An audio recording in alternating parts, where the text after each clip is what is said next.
impossible to stop them.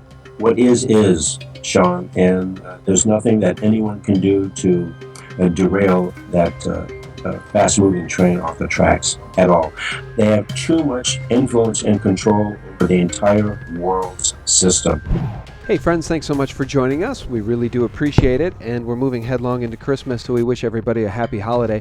Guys, before we get started, I just want to let you know we're having some audio issues with this recording. Really gripping information though, so we didn't want to put this one in the trash can. So I hope you enjoy it. Hey, we have back on the line our good friend Michael Noonan from Edge Trader Plus, and the last time we spoke with Michael, we talked about the Rothschild IMF bankster death machine, and prior to that with Michael, we talked about the Rothschild formula. He's one to never mince words, and we're glad to have him back. And Rory's on the line too, and today we're going to start the call a little differently for a change of pace. We're going to have Rory kick things off.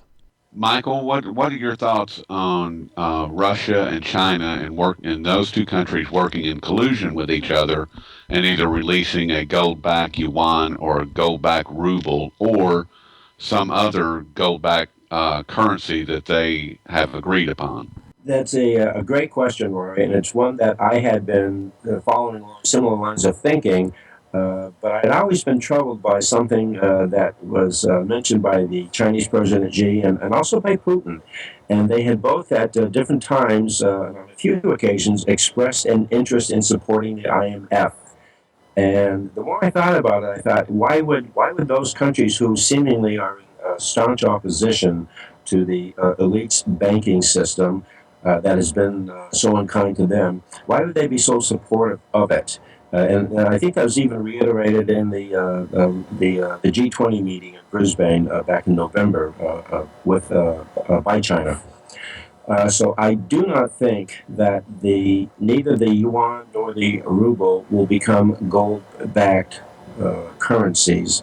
It appears that, and I don't think a lot of people in the precious metals community are placing enough emphasis or even a focus on this notion that SDRs, or special drawing rights, are a basket of currencies. And I don't think China has the ability. They may have the capacity, and I'm not even sure they have the capacity to become a world leading currency. But they have a greater interest in having more say with their currency in the SDR basket.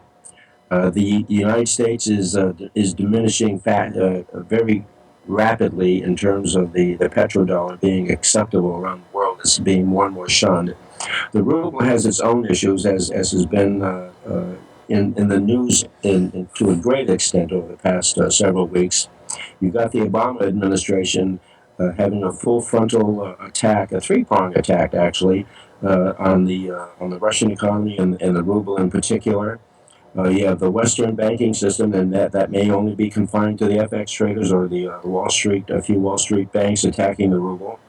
You have the economic sanctions being employed by Obama, who is strong-arming the European Union to impose the sanctions, and it's backfiring on the European Union. That would be the second prong. And the third prong really is coming from the Russian Central Bank, of all places. Few people realize that the Russian Central Bank was created and designed by the Western bankers and installed by them, so that they are still in control within Russia through that central bank. Putin doesn't have control over it. In fact, the central bank, Russia, they cannot borrow rubles from the central bank. They have to borrow money from the outside in order to grow their economy, which is sort of an odd setup. And I think Putin is interested in trying to drive out the central bankers, but the Russian oligarchs, the third prong that is willing to attack Putin, are not about to give up their ATM machine through the central bank. They would rather see Putin disposed of in some way before that happens. With all that going on, the short answer after that is no. I don't think either the yuan or the ruble will become a gold-backed currency.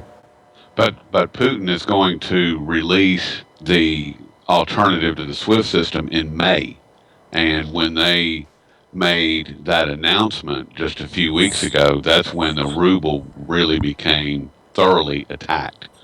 What is going to happen to the Russian central bank. You're saying that it's connected to the IMF and to the Rothschilds, and how this alternative to the SWIFT system, how that's going to work. I mean, if that must mean that the Rothschilds, they must approve it. Well, they can't control everything, but to the extent they can, they try. Uh, Putin has been given no alternative, so that's it's he's fighting back for his own survival and survival of his country. Perhaps maybe just for his own survival. It remains to be seen how it will function. But it makes Russia a more viable player. They're fighting for their survival against the system. I'm just not quite sure where Russia is going to fit in the on the world stage here, and I'm not even sure that China is too unhappy that Russia is being attacked and weakened, because it becomes to their advantage to perhaps pick up some of the pieces, as it were, at cheaper prices. And China is very astute in that kind of game playing. I would ask Michael, I know it seems unnatural, but get as close to your mic as you can, and maybe you can't get any closer. I'm going to try to put this through a equalizer after the interview's over to try to fix all this, but just a heads up. Gentlemen, if I may jump in, I want to ask about the dollar, the future of the dollar. Jim Willey, of course, has been saying that the dollar will rise to new heights before it ultimately collapses. That seems to be exactly what it's been doing. Piggybacking on Rory's questions about China and Russia, I would just like to take note that in a press release, LaRouche is calling for the U.S. and Europe to collaborate with the BRICS. It's really the one way to stop World War III and to solidify a future for humanity. Instead of fighting with the BRICS, we should really be collaborating with the BRICS. But back to the dollar. What is the future of the dollar? How does it look for 2015 and beyond in your estimation, Michael? I've heard that Jim Lee is calling for the rise of the phoenix, as it were. I'm not quite sure. It just, in looking at a dollar chart, it appears to be undergoing a natural rally within a downtrend. It's coming into resistance around the 89 to 90 area. How it negotiates that resistance will be a key to determine what will happen moving forward in the next couple of months. The everything in the forex system is strictly banker controlled, so it's hard to gauge what their intent is. We're the last people always to know, certainly. The fact that Lagarde is making sending that kind of message is telling, and it goes back to how I answered Rory's question, that there is everyone is acting in concert with a little bit of opposition and infighting in between, but there still is a concerted effort for cooperation throughout the entire financial banking system for all countries, including the BRICS. And I don't think the BRICS are going to be a replacement or an opposition to the existing system. They're going to become a willing partnership within it. The financial system as it exists and has been finely tuned over the last couple of hundred years by the Rothschilds is the most formidable piece of what's the word I want? It's the most formidable system, yeah, that no one can fight, Right. not independently. So everyone to survive has to engage in some sort of cooperation with that system, and they all seem to be doing that. It's the most formidable weapon against humanity, and Thank you. Yes, it really is, and it reminds me of the Iron Bank in Game of Thrones, only far more evil. So what I'm hearing you say, and it saddens me to hear it, I'm hearing you say that it may be impossible to topple this Western-backed, fiat, debt-based, Rothschild cartel, death-based system that we have. Even though the dollar could fall, they control all of the central banks really around the world, with maybe the exception of China. Is that true? I don't think they control China's bank. Is that correct? China has a central bank. The fact that it has a central bank says something. Yeah. They do not control it as they do, for example, the UK or the German banking system, where they're all in bed together. The degree to which China is a willing participant, who knows? But they're inside China, just like they're inside Russia. They do have control, and neither China nor Russia could survive without the central banking system. All right, let me ask you this, and Rory, feel free to jump in at any time, but I want to ask you this then, and maybe I'm naive. Maybe we're all naive about this precious metals acquisition in physical form that we've all been doing and recommend, but maybe not so naive because we're seeing nation states acquire physical precious metals hand over fist. We're seeing we're seeing, yes, thank you, Rory. We're seeing repatriation of gold from Belgium and so many others, Germany. We're seeing a move back to what once was. You know, what was old is new again, and that's precious metals in physical form, because everybody is racing to the base. Everybody's racing to the bottom. So my question, I guess, is this. In the event that the dollar eventually collapses, and in the event that, say, God forbid, the Rothschilds win and do move us into a one world, one economic system, do those of us holding precious metals survive in a much better place than those of our fellow Americans, 98, 99%, who don't have any physical precious metals? I would have to say yes, absolutely. Just picking up on something you said, we're seeing repatriation. Seeing is seems. I'm not sure that it's actually going on in a physical sense. However, that just to respond to that aspect of your question, Sure. I don't know what the fallout is going to be once the dollar collapses. Certainly, within the United States, we're going to undergo perhaps a Venezuela or Argentinian type of hardship. And you hear a lot of rumblings about the United States becoming a third world country, which in part we already are. And I also add to that little fire in some of my comments. And this country is not prepared for it. So those who do not have precious metals, yes, will suffer far more than those with precious metals. I just don't know to the extent that those of us who have precious metals will survive. We don't know what the impositions will be. Confiscation, I don't think, will be an issue, but how to practically use the precious metals may be more problematic. I think of the 1984 scenario where your neighbor's going to be spying on you, and if they see that you're better off than they become jealous of you. And so there could be problems with how you're going to have to engage in a very safe, secure barter system within people who are willing to cooperate in order to make transactions using gold and silver. I don't think one will necessarily be able to trade it so openly. So that's problematic, and I'm not quite sure how that will play out. The end game that is unfolding here tends to call to mind for me just a couple of scenarios, one of which is a vastly debased dollar. Like, for instance, let's say what the Russian people are going through right now. Gold 50% higher than it was a year ago. Silver 50-60% higher than it was a year ago. I think that scenario is probably the most likely for Americans, but doggone it, I think, sadly, the other scenario that is possible for Americans is this Cormac McCarthy, the scenario of the book and the film, which I would recommend everybody watch, called The Road, which is a very dire scenario indeed, and seems to be the one that the New World Order would like to move us toward, with locking down energy resources, with trying to expand the epic drought we're seeing in the West, with hurting our food supply, with just coming at us from all angles. And again, it gets back to this idea that the Rothschilds have devised the most horrific and effective weapon against humanity that's ever been seen.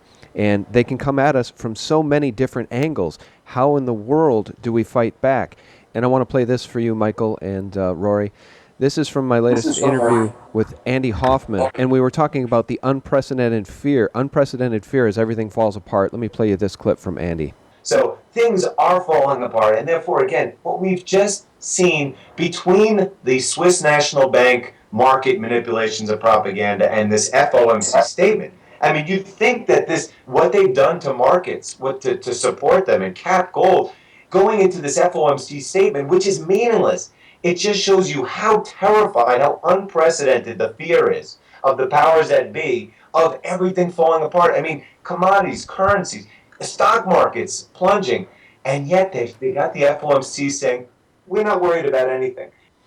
I wanted to play that for you, Michael, because I think from a 30,000-foot view, you can make the argument that everything is falling apart. Do you worry about this derivatives bubble bursting? Well, the elephant in the room that not a lot of people are grasping is the derivative factor. The Rothschilds and the banking systems are the most astute group ever in the world. And as we see it as a potential disaster and destruction, should it fall apart, they're aware of that. They created it, and they have the answers to it. We don't know what they are. But I do not think that they are as irresponsible in how they conduct their business that they would jeopardize their existence even through the derivatives market. They are using it as a tool, certainly, to increase their wealth as immensely as possible. But I'm sure that they've got something that's going to salvage all the damage. They're going to come out unscathed. The rest of the world will suffer, but they will come out unscathed and in far greater control. That's what scares the hell out of me. And you know what's funny when you think about this, you guys? You can Google images of the Rothschild estates and palaces. You can see the opulence with which they've lived and how they've conducted their lives over the past centuries. And it's really, really sick. It's really insane that these people are so motivated to literally at this point control planet Earth. So they have all the wealth. They have more wealth than any family on the planet. Certainly, all of these banking families are interlocked, and then you get into the royalty bloodlines, and there's an interlocking control over this planet. But I guess I don't know where I'm going with that other than when you Google the images of how the Rothschilds live and have lived, it's truly insane, and they must be stopped. Yeah, impossible to stop them. Uh, what is, Sean, and there's nothing that anyone can do to derail that fast moving train off the tracks at all. They have too much influence and control over the entire world's system. They control pharmaceuticals. They compartmentalized every aspect of what goes on in the world. The news media, the pharmaceuticals, agriculture through Monsanto, GMOs. They've got everything under lock and control.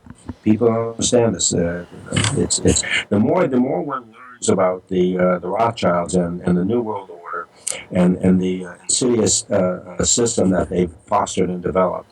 Uh, you know, the more saddened one becomes, but there's nothing that anyone can do, and all we all can do is exist as best we can. We cannot control that which we have no control over. All we can do is control how we react and respond to it. Hmm. I don't know if that makes sense, but it's No, self-preservation. it does. It saddens me, and it does. It makes perfect sense, and they control the narrative as they want to move the world towards Armageddon. They can, of course, they can explain it away to the sheeple people with their own narrative, which will be the false narrative, and that's really the most frustrating part. Rory, any final words or questions before we have to let Michael go? Well, I wanted to say, Michael, you made a comment about your neighbors turning on you, and that's something that we've discussed for a very long time, and that is going to, from in my opinion, that is going to be the number one threat that we face going forward, whether we have an economic collapse or any type of collapse whatsoever. The best thing, in my opinion, that we can do is what we're doing right now, and that is to hopefully educate people to what the Rothschilds are doing, to the entirety of what they are. Michael, what would you say to somebody that's new to this information as far as the Rothschilds are concerned and how to break through their perceptions of what is actually presented to us? Well, that's a really excellent point, Rory, and it's probably the single most obstacle for getting an informed public. It ain't going to happen.